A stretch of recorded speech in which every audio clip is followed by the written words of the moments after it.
If we diversify internationally, what do you diversify in? What types of assets would you recommend at this time of the business cycle and economic cycle? You know, given the fact that we're heading into, or I guess we're already in, but going deeper into this greater depression. Yeah. Well, that's another problem as we speak now at the tail end of 2011. There's almost nothing in the world that is really a cheap thing, a real bargain. Even gold, which I'm still very friendly towards, has gone up about 7 times in 10 years. Well, it's going higher, but it's not being given away like it was 10 years. Same with silver. There's really nothing that's cheap. I mean, stocks, are they cheap? Well, I'm agnostic on the value of stocks, but I'll say this. I remember as late as the mid-1980s when 3 major stock markets in the world, the Spanish, Belgian, and the Hong Kong Stock Exchange, all were yielding 12 to 15% in current dividends, selling at 2-3 times earnings and a fraction of book value. So that's a bargain. I don't see that anywhere.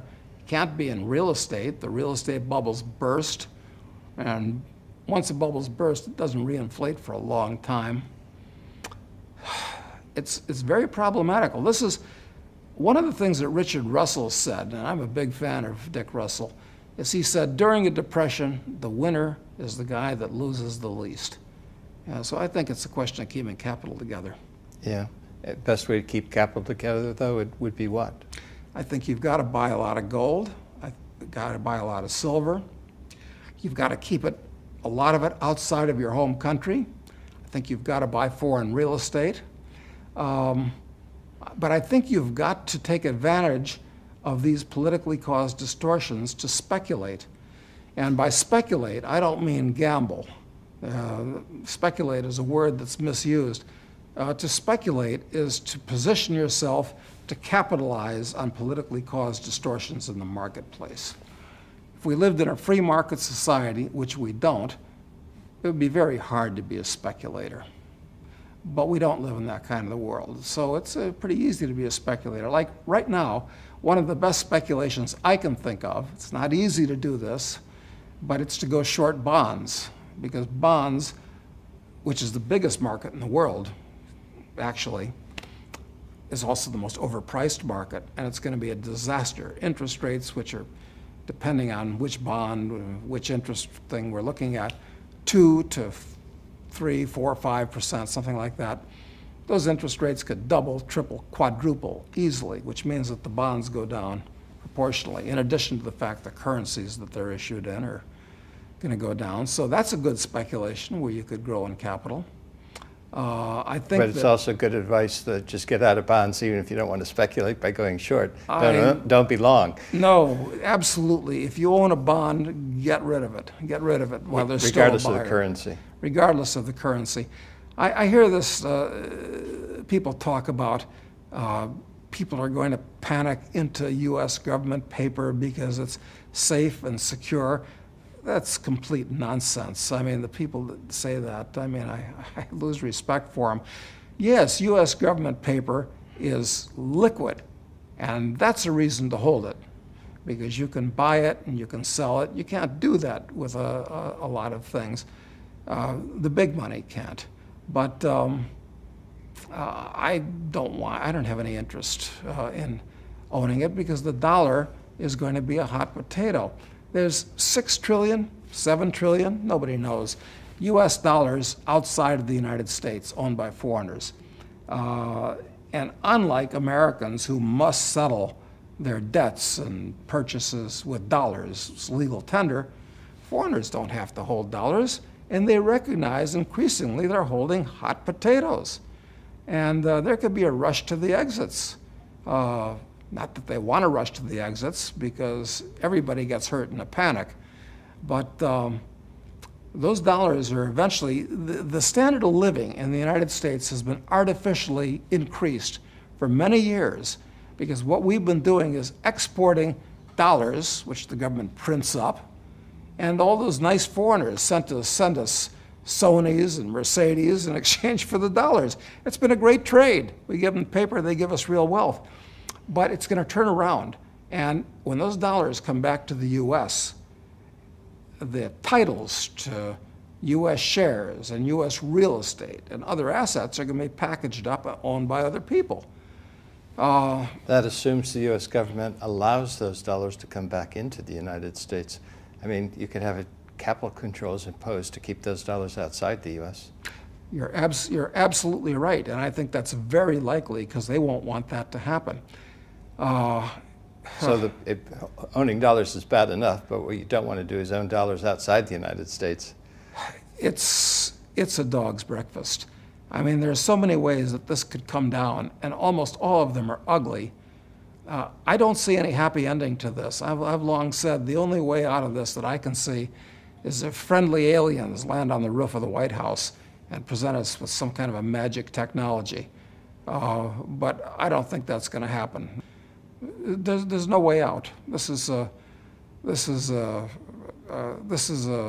existential nightmare, actually. So let's get back. Getting out of bonds makes good sense. Shorting bonds is a good speculation. What about other asset classes? Well, I think that real estate's a bust. You know, real estate is a very localized market. Last month, I went through the Middle East, and one of the reasons I went to Cairo, among other places I went there, is because I'm involved in a real estate deal in Cairo. These wonderful old buildings on the Nile River, built during the Belle Epoque days when Cairo was a place when the jet set equivalent of that day. Wonderful weather, wonderful old buildings, apartments with 12, 14-foot ceilings made out of marble and all that. But of course, since Nasser, they've all been rent controlled, they're falling apart. Well, we can get them for almost nothing at this point, fix them up. We think we can double our money in 2 years on a cash basis. So I'm doing that. I'll buy anything, anywhere, if the price is right. And so that's one thing that I'm doing. But that's an anomaly. There's always anomalies for real estate. But as an asset class, I think real estate is heading down, or is at best flat, for a generation, quite frankly. That's not to say that maybe in 5 years, I'm guessing wildly, perhaps I can buy houses in Las Vegas, and maybe the government idiotically will give me a no-recourse, low-interest rate loan just to buy the house and take it off the market. They'll probably do something like that. And I can make money having the mortgage inflated out of existence, even if the property itself doesn't go elsewhere, go up. I do like the idea of a bubble. Excuse me, I don't like the idea, but I do think it's highly likely that there will be a bubble created in junior mining stocks, good ones, as we discussed before. Just to drill down a little bit on real estate, distinguishing between, property that already has buildings on it, be it residential or office buildings or plants or whatever. What about just raw land, farmland, timberland? Well, as a way of preserving wealth, because I mean that is real wealth, isn't it? It is, and I personally, along with with some friends and other deals, we bought a lot of land down in Argentina and Uruguay not so long after they destroyed their economy in 2002. Got it very cheap. A lot of it's productive, and I think a good case can be made for owning productive farmland. No question about that. I'm especially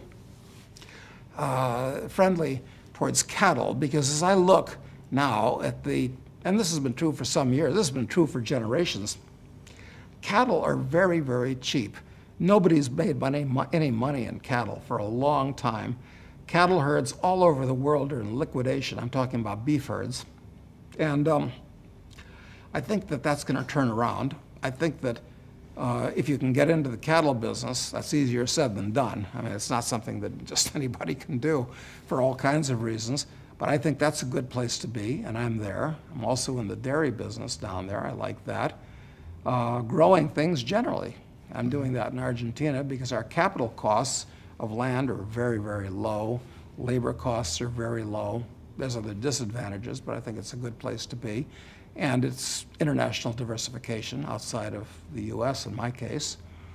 So I like that, but there just aren't a lot of bargains in the world, in the financial world today.